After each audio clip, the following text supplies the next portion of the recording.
I strongly believe that there's a reverse correlation between the amount of excuses we make and the amount of control that we think we have with our own choices.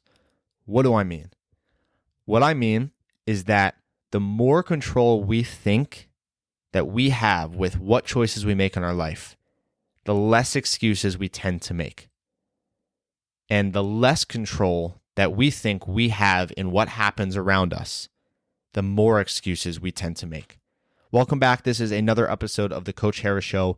Today's going to be a brief one. I'm going to try to keep it between 5 and 10 minutes just to make the point very, very crystal clear. So this is relevant in anything in our lives from the lens of fitness and strength and movement, right? That's where we're going to be taking it today. So I've come across a lot of situations with people where they tell me that they want more for themselves. They want more for their fitness. They have goals. They want to make changes in their behavior. They want to focus on themselves more. But at the same time, they tell me that they can't because they don't have control of certain things. They have other commitments. They have responsibilities. They have hectic schedules, right? They just can't make the time for themselves because it's not up to them. It's up to somebody else. And these people are also possibly unknowingly making a lot of excuses about prioritizing themselves. I am in no way discrediting the level of challenges people face, right? The commitment levels people have in their lives, the responsibility. I know there's many important things that we have to deal with every day. But what I'm also trying to get across to you right now is that if you claim to want change, if you claim to want to make your behavior change for the better, then you also have to own a certain level of control in your environment and in your actions. Because nobody can actually make consistent positive change in their life and their fitness and anything if they don't acknowledge the fact that we are in 100% control of everything that happens to us, or at least how we react. And what I would say to these people to challenge them, the people that want the change, say they want the change at least, but say that they don't have control of their work life or family or certain situations and they just can't make the time or they can't take the energy to put it towards themselves. I would really challenge these people to think about why they don't think they have control, right? Because we are always in control. If you have a boss that is putting crazy restrictions on your schedule and it doesn't give you the necessary energy or time to go exercise or do things for yourself, you must realize that you're still in control of that. Maybe you won't like the consequences of talking to your boss and telling him or her that you need to adjust the hours or the restraints so you can make time for yourself. Maybe you won't like the consequences of that conversation, but you're still in control. You can do that.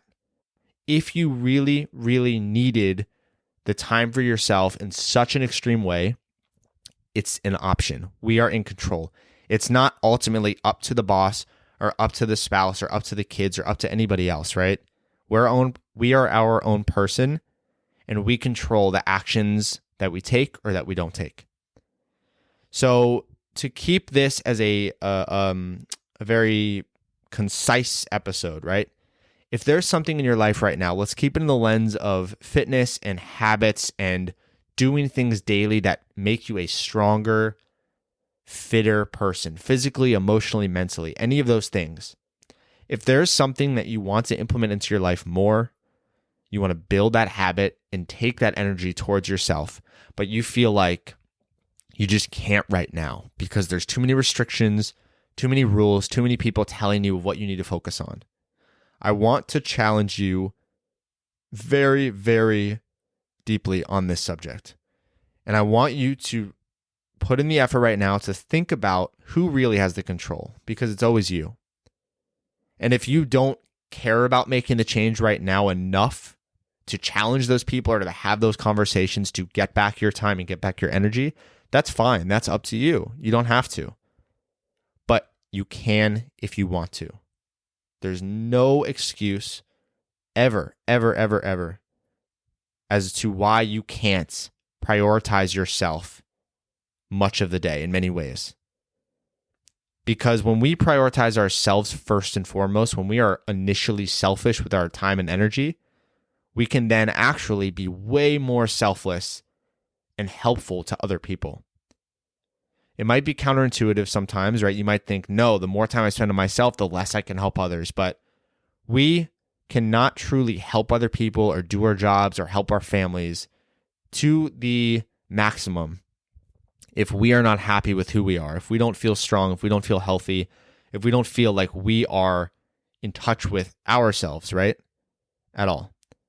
So yes, you could just go through the motions and say you're helping people and you're getting your work tasks done and you're kind of spinning your wheels every day, every week, every month. But if none of that includes time for you to get stronger physically, mentally, emotionally, and go towards a stronger self, all of it is, I think, ultimately for very little. So we're going to leave it there for today.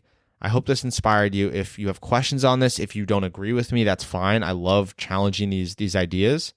But I would really invite you to email me, harris@coachedbyharris.com, and let me know why you don't think this would apply to you or to someone that you care about, because I would love to be able to talk more on it, and hopefully we can find some common ground and find a way for you to prioritize yourself while still doing the daily responsibilities that are important to you. So hope this helps. Thank you for tuning in. I will talk to you soon. Take care.